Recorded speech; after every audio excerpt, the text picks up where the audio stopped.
been a year since The Beekeeper. Yep.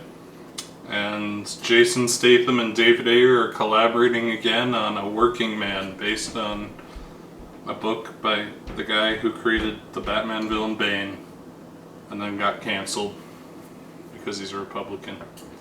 I don't think he did anything bad. I think he just was a Republican. I think he was roasting people on Twitter, and 90% of modern DC staff is a bunch of Tumblr people who are like, this can't stand. Well, that's how it shook out. So Connor, what's the plot of A Working Man? As Aiden said, the creator of Bane wrote a series of novels. I think there's 6 of them from what I could tell, but it's like not a super well-known novel series. And pitched it, and Sylvester Stallone decided to be the executive producer, and Amazon and MGM He also put this out because it's basically Rambo 7 2.0, or like a Sound of Freedom type movie. It's Death Wish core, not just the original Death Wish, but also Death Wish 2017. Yeah. Basically what happens is Jason Statham used to be in the military, and then he becomes the titular working man. A working man. And then he befriends his boss, who's Michael Pena, and his daughter goes clubbing one night, and then she's kidnapped by the Russian mafia. And Jason Statham says, I'm just gonna kill them all. And then you meet various branches. This sect of the Russian mob deals in human trafficking and meth. And he meets biker gang sect. He meets the Russians sect. He meets all kinds of people. And then he has a daughter who the grandpa is like, you're too violent, you're gonna get the daughter killed or something. So then he's like, I'm gonna fight this case in court because the grandpa doesn't want me to see my own daughter after my wife committed suicide. But then grandpa's captured by the mob and almost killed, but then Jason Statham saves him, and he's like, this is exactly what I was complaining about, but now I forgive you because you decided not to let me burn to death. We don't really learn the fate of his child support or his child case thing, but I guess presumably he gets visitation because the grandpa realizes he'd do anything for children or whatever, not let them get sex trafficked or whatever. The Penguin is trying to purchase Michael Pena's daughter to the Phantom of the Opera. Murder her. He's like Quasimodo meets the Phantom of the Opera in this movie that. And then you got the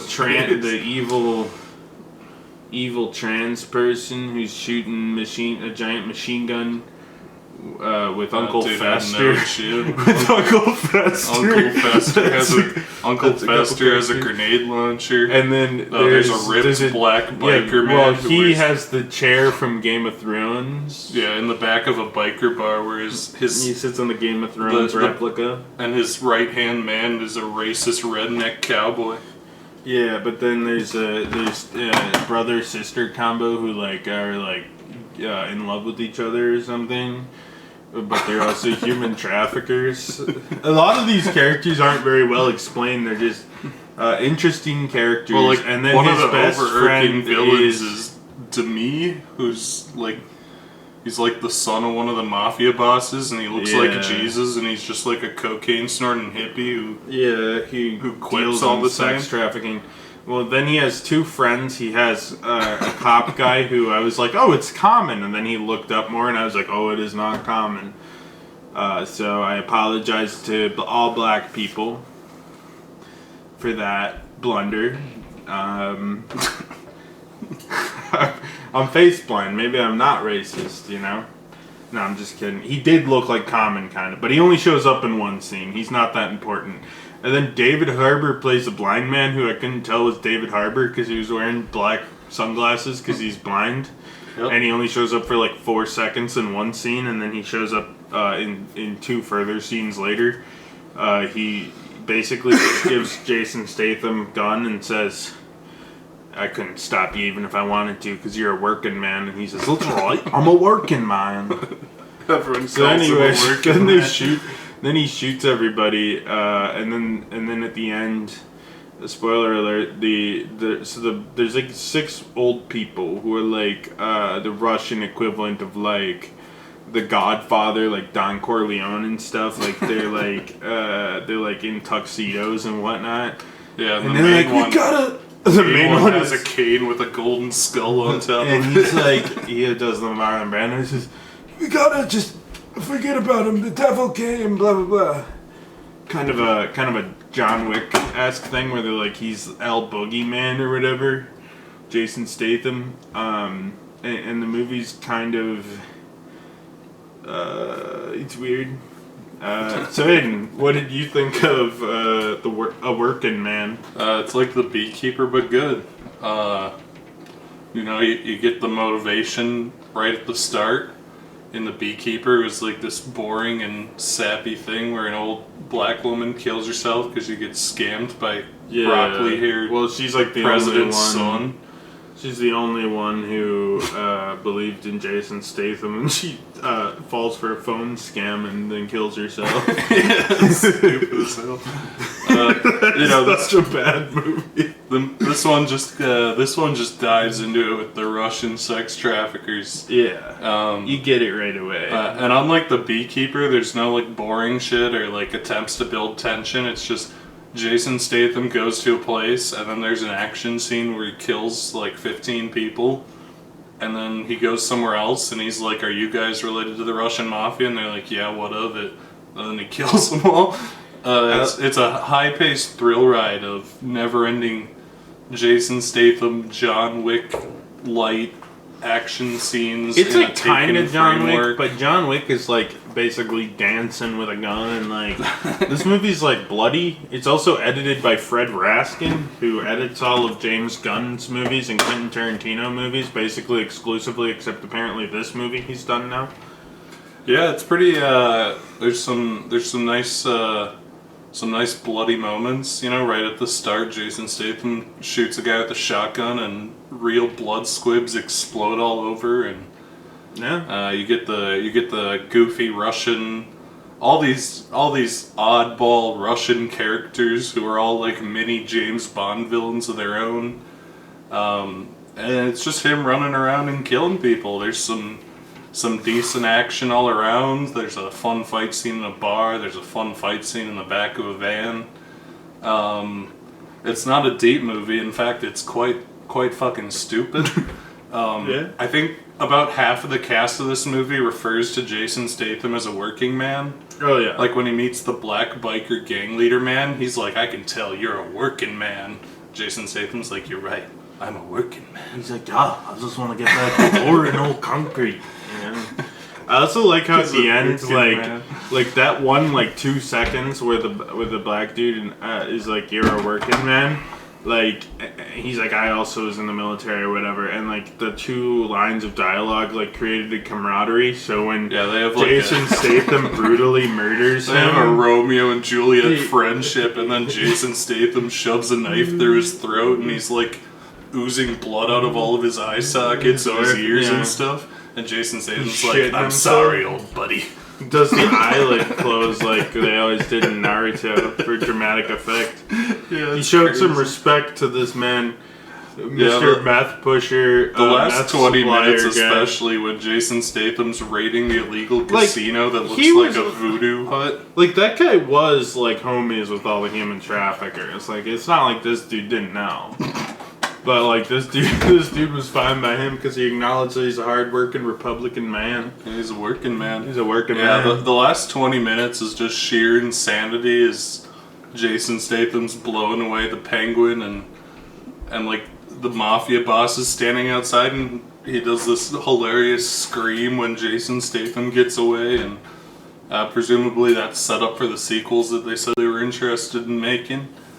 I'd watch the sequel. I would absolutely watch a sequel of this. Yeah, it's trash Kino. It's in the vein of, Bruce Willis classics like Death Wish or Death Wish 2018. Red. It's like a more Red. violent version of like Red. Yeah, it's got a little of that. It's just like a little too much budget for the concept, at least by today's standards. Like in 1995, this was kind of your stock standard, like a movie star has blank motivation and runs around shooting 1,000 guys for 2 hours. Yeah, it really is like kind of like a Arnold Schwarzenegger picture where there's like one of the there's 10 minutes of setup and then Arnold Schwarzenegger runs around murdering people in various locales. The last 20 minutes is just a fun little thrill ride.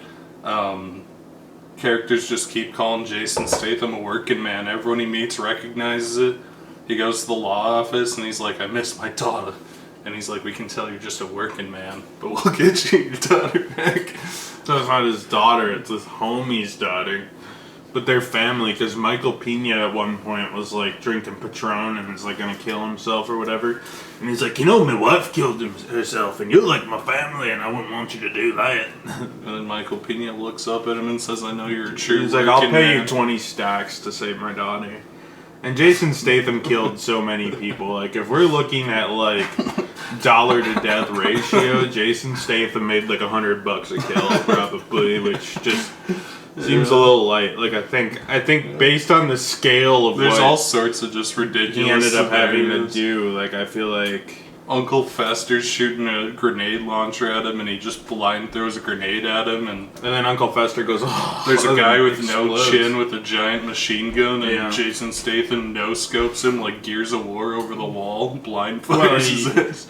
he uses his Bluetooth receiver, remember? Yeah, it's great. And then she's like, what is that cool gadget? And he says, Bluetooth. It's Bluetooth. Yeah, it's wild, man. My It's, Bluetooths. it's one of the stupidest movies I've seen in a while, but in a positive way. Stupid, Yeah. parentheses, good. You know what I would put it with along with Death Wish? It's somewhere between Death Wish 2017 and like that new Bad Boys for Life sequel. The first Bad Boys for Life sucked, Yep. but Bad Boys for Life 2 were frankly both of the original Bad Boys, because Bad Boys for Life 2 It really does was a lot have, more like the original Bad Boys. It does kind of have that tonally and like action wise. It does kind of have that Michael Bay-esque, not Transformers Michael Bay, but like Pain and Gain, kind of just like knowingly Ambulance. being stupid and having fun with it, and just being an excuse to have shit blow up and people explode into blood squibs. Because I'm hesitant to say, like, a lot of people online on Letterboxd were calling this a John Wick clone. I think that's inaccurate. I think any movie where people run around and shoot is a John Wick clone, but there's specific aspects that make a John Wick clone. Like, a little CGI blood when they hit him with a hammer, and, like, dancing around shooting guns with the same stunt work team from John Wick, like that Santa Claus one with David Harbour or Nobody. Those are John, or Proud Mary if we're going back, you know. Yeah, those Atomic are Blonde. Those are John Wick clones. Those are carbon. No, this like, is a perfect. Exactly. This is a late '80s, early '90s ass Arnold Schwarzenegger, Sylvester Stallone type man shoots people movie. I mean, I just, like, by coincidence, I watched Bad Boys today, and I feel like if this movie could have been made with Jason Statham in 1995, yeah, probably most of the cast could have still been there. It could have been 30 years ago. It could have maybe been 20 years ago in 2005. If it was made in like 2002, it could have starred Will Smith. Well, 1995 is when he started Bad Boys, so who knows? Yeah. It still could. I mean, Jason Statham, I think he's one of the guys who can really do this, because it's like there's so many comparisons you could make, because it's like maybe a step and a half up from like those Liam Neeson movies. Like we even watched the one recently where Liam Neeson was trying to save the hooker or whatever. Yeah. But like Liam Neeson's too fucking old to like actually have fun action, but this movie is fun and quirky. Part action. of Jason Statham's appeal, I think, there's something about him that he just works in anything you put him in. He just plays the same guy every time, but if the movie's funny, he's like this awkward serious character in the middle of it, and if the movie's serious, he's so serious that it makes him awkward and funny. And whichever way you put him, it works for him. You know, when you stick him in Furious 7, he's the funniest character ever. When you stick him in this movie, he's the funniest character ever. Those two movies are very different movies. Jason Statham is an actor where you know exactly what you're gonna get with him, and he never disappoints. Like he always does what he needs to do. You know, he's a working man. In Expendables. You know, every movie. He's Transport, a working man. 1 through 40. Craig. What was that one? Wrath of Man. Guy Ritchie. Yep. I feel like this movie is kind of Wrath of Man-esque, but Wrath of Man took itself seriously, and this is just. I feel like David Ayer kind of like I think he missed. Like I think like he leveled up to Suicide Squad. Like he was secretly kind of a big filmmaker for a while. And then he leveled up to Suicide Squad, which the studio butchered, and I'm sure would have been just like mediocre anyways. And then he made like a couple mediocre movies, but I feel like he's kind of like entering that camp of like Matthew Vaughn and Guy Ritchie, where they're like too washed up to get the giant budgets, but they can occasionally make something fun, or otherwise it's just dog shit. Yeah. I feel like he's kind of entered. He's fallen into the Guy Ritchie portal. Guy Ritchie and Matthew Vaughn. Matthew Vaughn's extend been their for hands. like 10 years. Matthew Vaughn's been on a shit streak. Vaughn, yeah. Well, I mean, the first Kingsman was good, and then after that, it went to shit. So that's what I mean, but he's dead. he is, I guess, coming up on 10 years. Matthew Vaughn's been on a shit streak. I don't think he's made a good movie hidden. since Kingsman: The Golden Circle, and Guy Ritchie, I think is. I don't even like The Golden Circle. No, Golden Circle's the shit one with Elton John. The first one is like fine. Yeah, I like Golden Circle's dog shit. I'm saying like Golden Circle and beyond, because then the Kingsman was shit. Well, he also did Kick-Ass 2, which is bad. Kick-Ass 2 he just produced. He did the first, because he had like some good movies in a row. Because he had the first Kick-Ass, which is pretty good, and he did not Days of Future, First Class around the same time, and that's probably my favorite X-Men movie.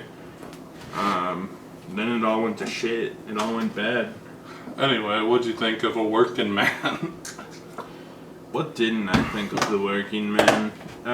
So like I said, Chuck Dixon got canceled. I actually really like Chuck Dixon as a Batman writer. He's a working man of Batman writers, but he did have some significant things. He's one of those dudes who's just a workhorse, and I mean, but he never just wrote one Batman title, but he did like 120 issues of Robin and a bunch of other stuff. So like, he pretty and like Punisher and shit like that. And then once he got banished from the comic book industry because it has significantly changed to the point where a dude who's gonna be outspoken about like disagreeing with trans people and being Republican or whatever, you're banished. He got J.K. Rowling basically, but like he doesn't have that J.K. Rowling clout because no one cares that he created Bane. You don't get credited in the movie for making up Bane, you know.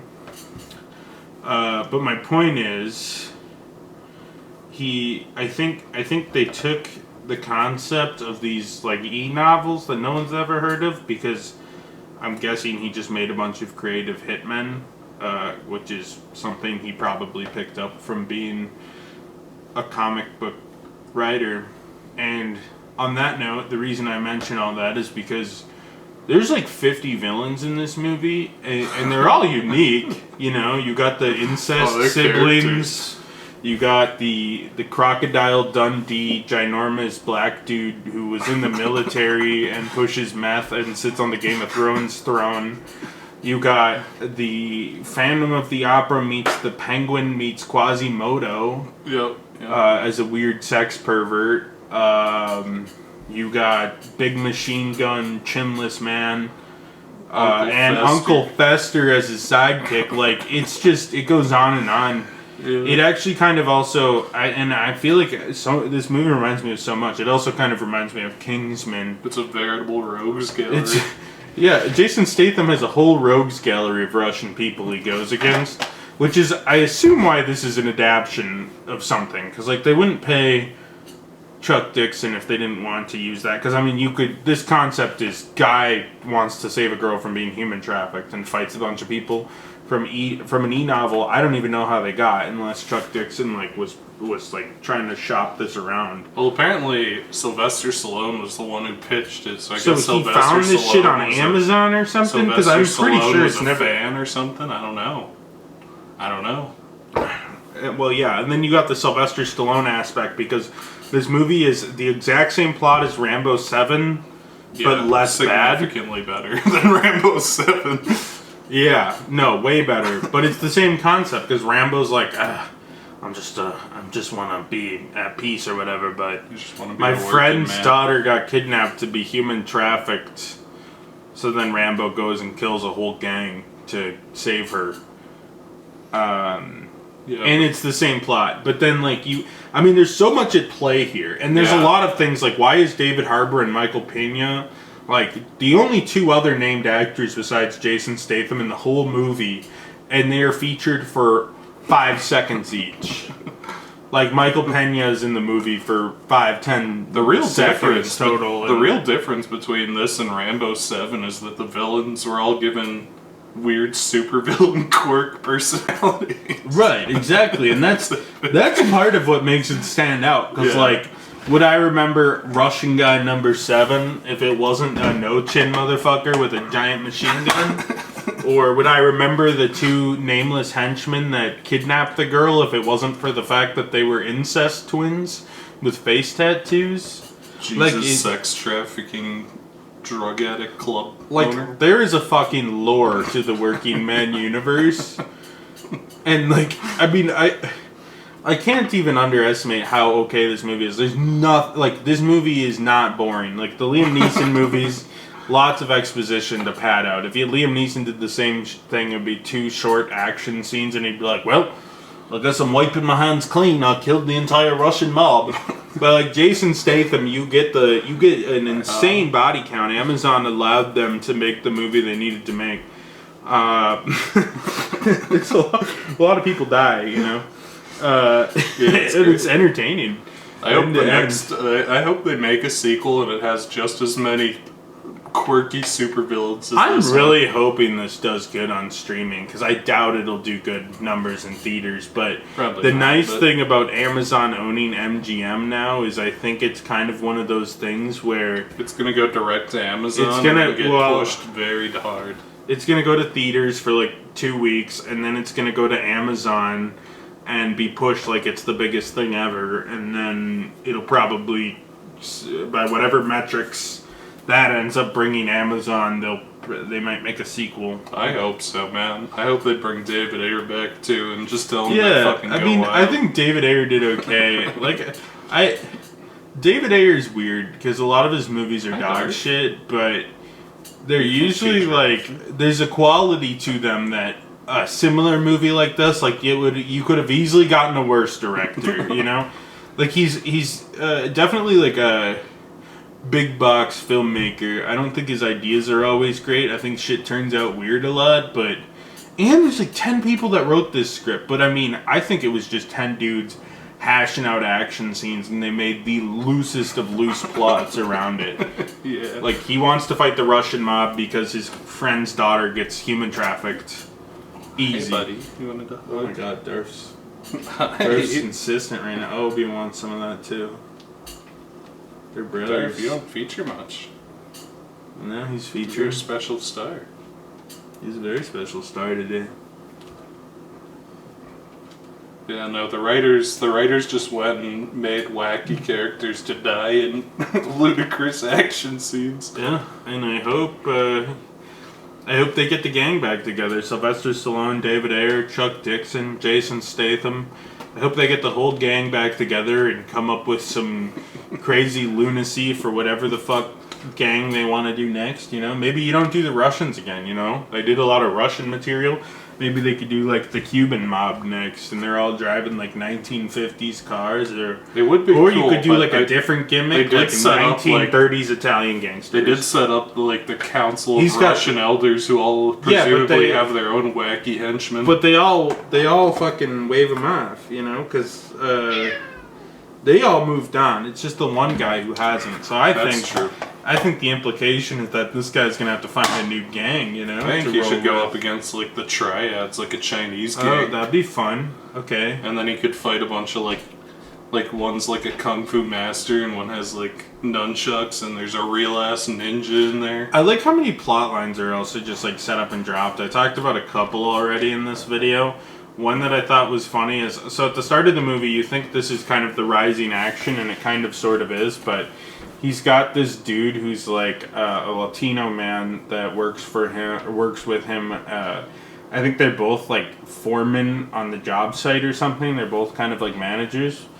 And for some reason, like 6 or 7 cartel members come up and start shaking up the guy for no reason on the job site in broad daylight. Yep. Like 7 of them come on and start beating the shit out of his buddy, and then he just starts rocking the hell out of him and beating them all down.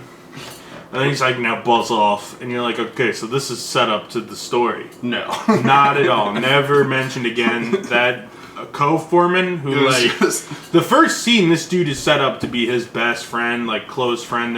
He's like, "My wife made you sloppy joes, Jason Statham," and Jason Statham's like, "Normally I just eat raw eggs," and then then the guy fucks off and never returns. After no one questions why like 7 cartel members tried to kill him in broad daylight at his place of work. Like, why didn't the cartel like wait till after work and like pull up on his house, or wait till he left and stalk him to somewhere secluded? Yeah. The least discreet place I feel like is a construction site full of like 500 witnesses and a bunch of like security cameras and whatnot. Like, I feel construction workers, and they have like no masks, and like one of the guys is like the manager of the fucking cartel or something, and he's going out.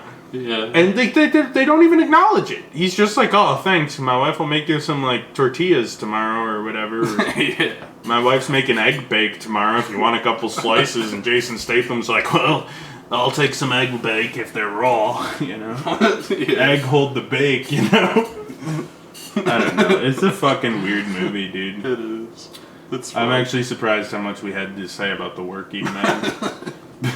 So Aiden, would you recommend The Working Man? Yeah, it's stupid fun, very 90s, good action, fast paced. There's not a dull moment. Like 10 minutes of setup, in and out, and then it's just Jason Statham killing people. It's fun. I hope we get another. I like the villain rogue gallery. It's fun. I don't know what else to say. Connor, would you recommend A Working Man? Yes, I would. It's a thoroughly enjoyable, mediocre film. How else would you describe it? Thoroughly enjoyable, but it's also incredibly mediocre. You're right. You're right. The duality of man, I suppose.